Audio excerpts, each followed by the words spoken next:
we'll go ahead and get started here.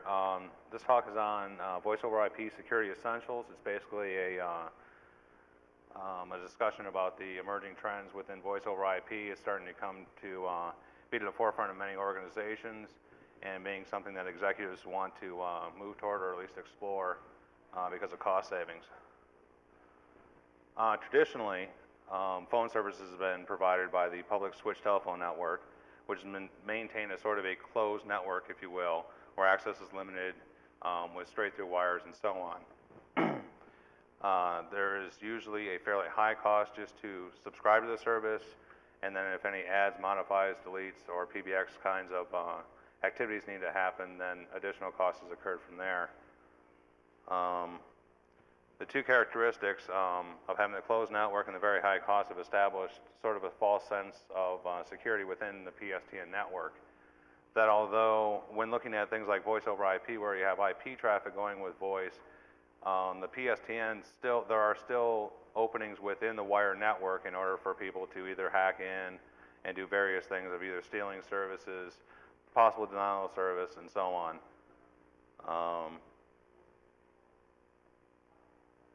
And again, this is where most of the carriers, I guess, are, there's a lot of hesitation to move forward to voice over IP because everyone's been so comfortable with the way the normal telephone has worked. And once again, just going over the compromise of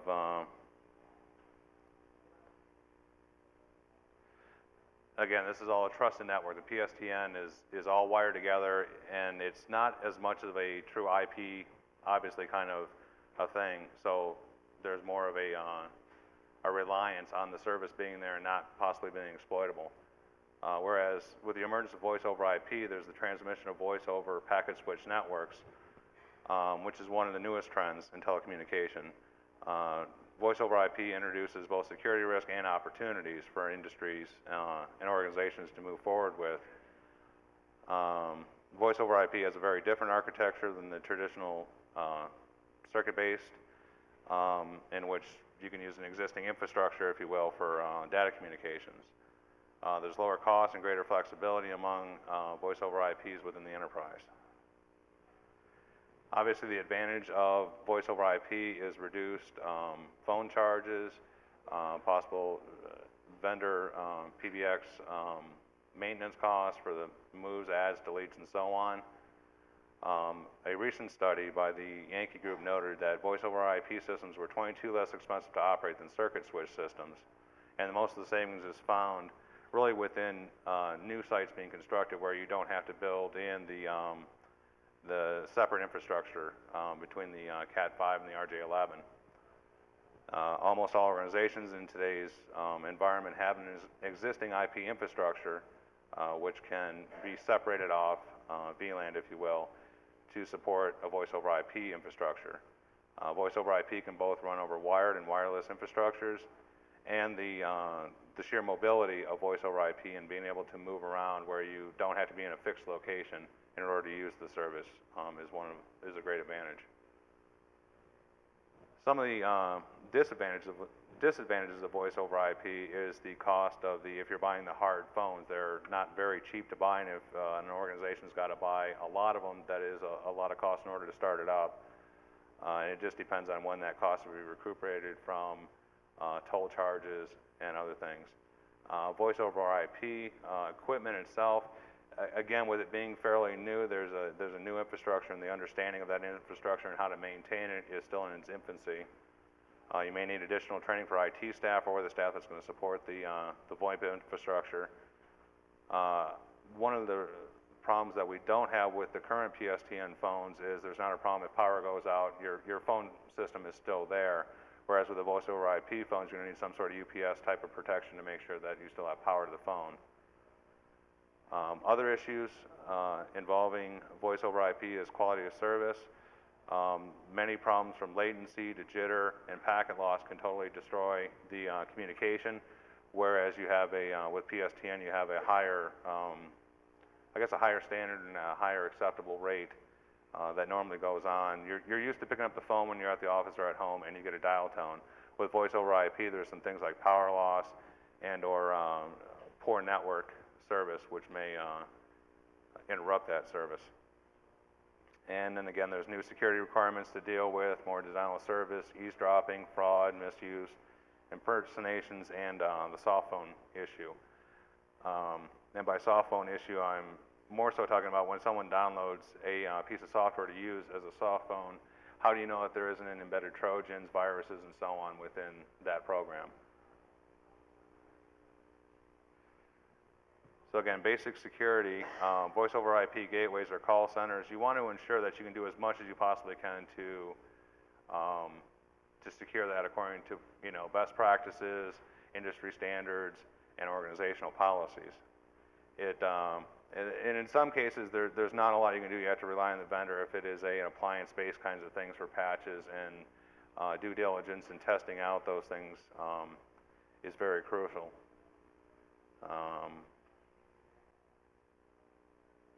Segment, you want to segment the voice and the data traffic, and you can also set, based on the SIP protocol, higher priority for voice over the data traffic to ensure that the voice traffic doesn't incur the latency and other things that would degrade it, whereas the data traffic is a little bit more tolerable of those types of things.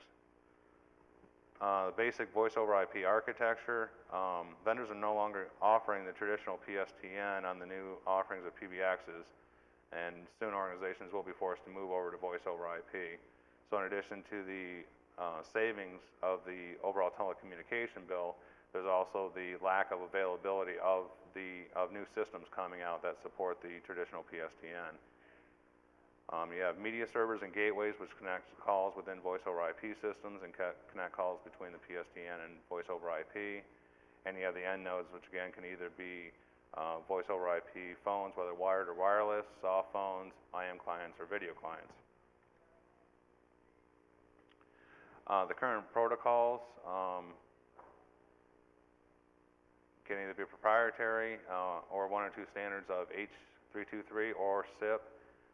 SIP seems to be gaining popularity, although neither protocol has really become the dominant player in the market yet. So as time goes on and as additions are made to the standards, and possibly industry can move to one standard. In the soft phone space, Skype has been one of the predominant players used online. It's been used over 29 million times. I think that number is probably a little outdated. But there's been many downloads and so on for peer-to-peer voice over IP clients. It does have the ability, if you exchange keys, to do encrypted types of communications. And as of late, as with anything else within information technology or information security, it seems that anything that gets a front page is becoming, it's the latest craze or the latest problem for executive management to wonder what the organization is doing with this. And in one article off of Security Focus,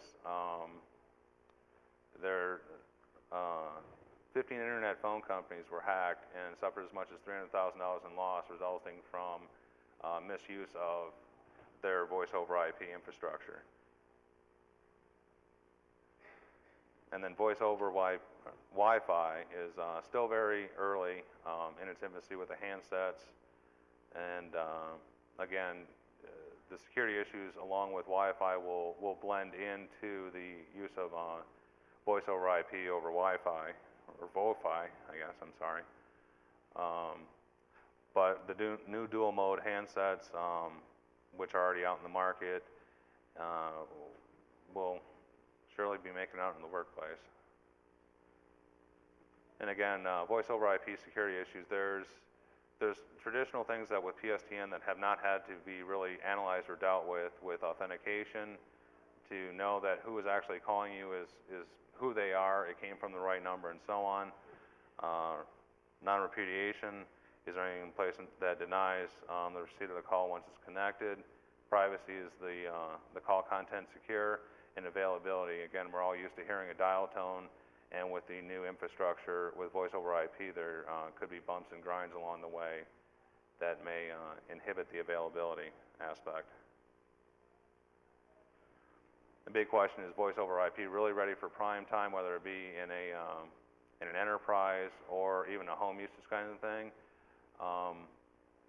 at least many of the reports that I've seen and people that I've talked to, it's probably debatable whether it's really full-fledged ready for large-scale enterprise use, especially external of the enterprise.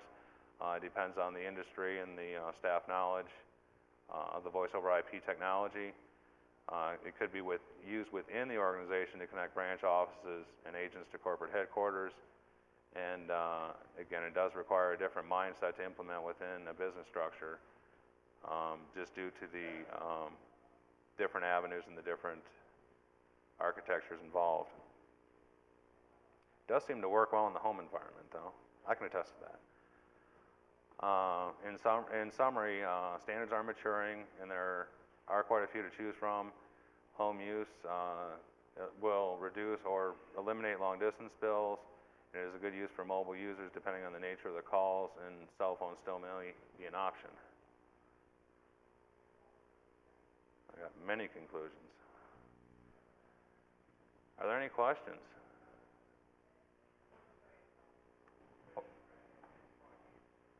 It just seems that there's so much still, there's issues with firewalls and being able to get SIP or the protocols through there, so trying to deal with that. And again, I think industry is sort of used, organizations are used to computer systems may or may not go down, data traffic may or not go through. Many organizations have embedded and become readily reliant upon the phone always being there. You can always pick it up, you can always call someone to get an answer or find something out. Whereas if an email's delayed or something, you still got the backup of the phone. If the phone falls in the same lines of the data communication, that may be, I mean, you've got no other eggs in the basket, if you will. You've placed them all into there. So I think as the standards mature, just as when, you know, computing technology first came out and started hitting enterprise level kinds of things, they're very hesitant to go out to the internet. I mean, things have changed over time with progressions of technology and protocols and so on. Again, it's just a new thing, and I think for a new thing to roll forward, depending on what organization level structure you're in, it may be a good thing or a bad thing.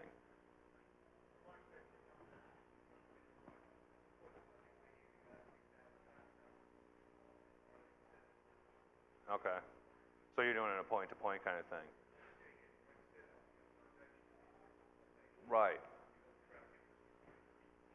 Definitely, and that's, I mean, that's one of the things that I did discuss. I think internal, I think it's great. For very large organizations that are displaced, sure, why not keep it?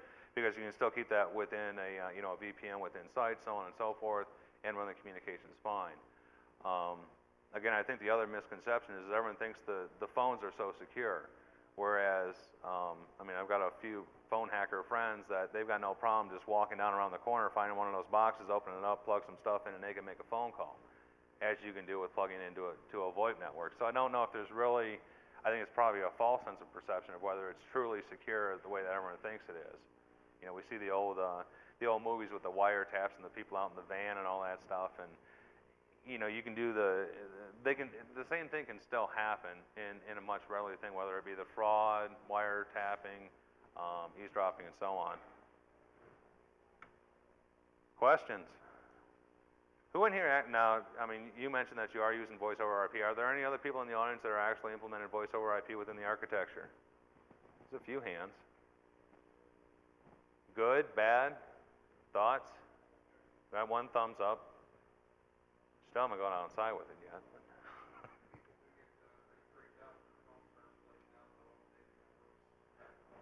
That was a lot of things in the, I don't know if anyone went to any talks yesterday, but that was one of the big things. They showed how you can knock the phones down and constantly rebooting the phones.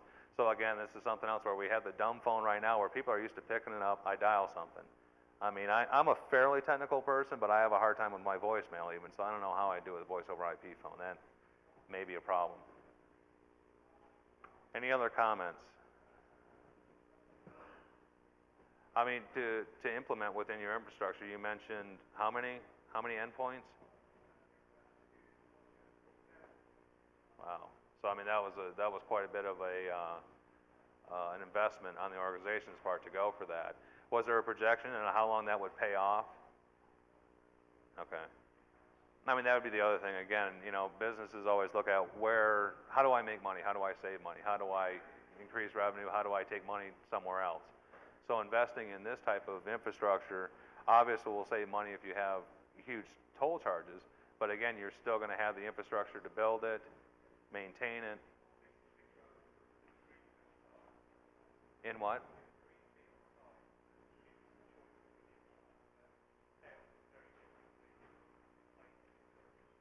Okay, right, right.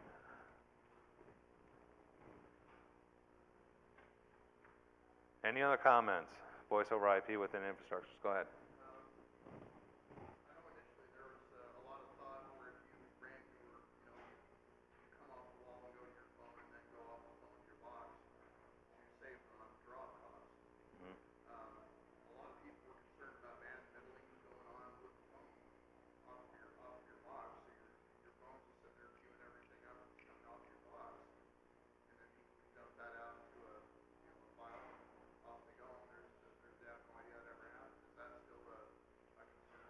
I think most of the standards that I've listened to or read about, they want to try to segregate in different VLANs the voice and the data. Obviously, it depends on how much you're pushing out to, I mean, and obviously if you already got a jack in the back to keep going off, why run a separate wire to do those things? And then again, even if you run a separate wire, how do you know that someone's not going to plug their laptop in there and mess around on the voice circuit? There's no real perfect way to fix all those things. I mean, does that seem to work out well with the setup that you have right now?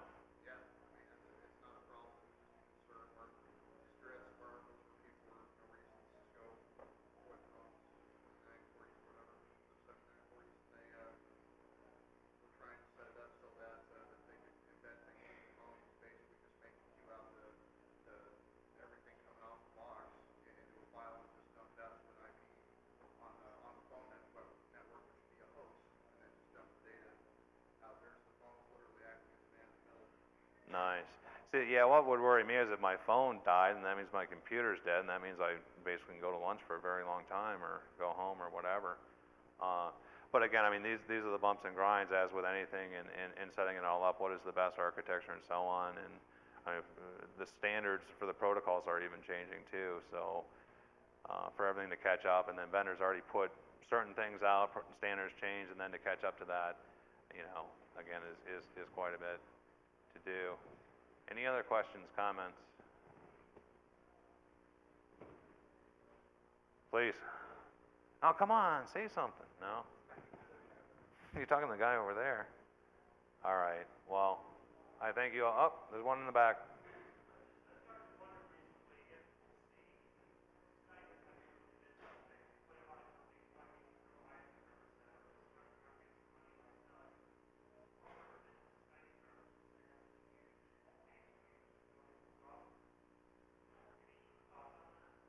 I personally don't. Does anyone else have anything like that? The comment was that organizations are doing something like building their own Skype infrastructure and selling that service. Was that, am I sort of?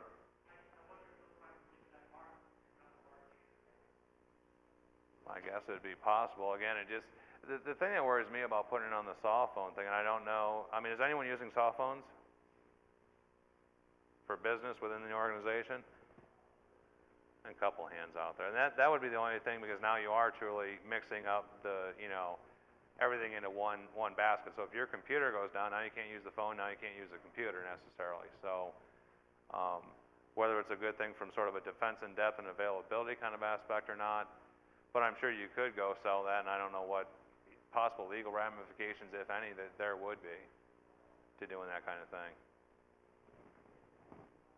Anything else? I appreciate everyone showing up.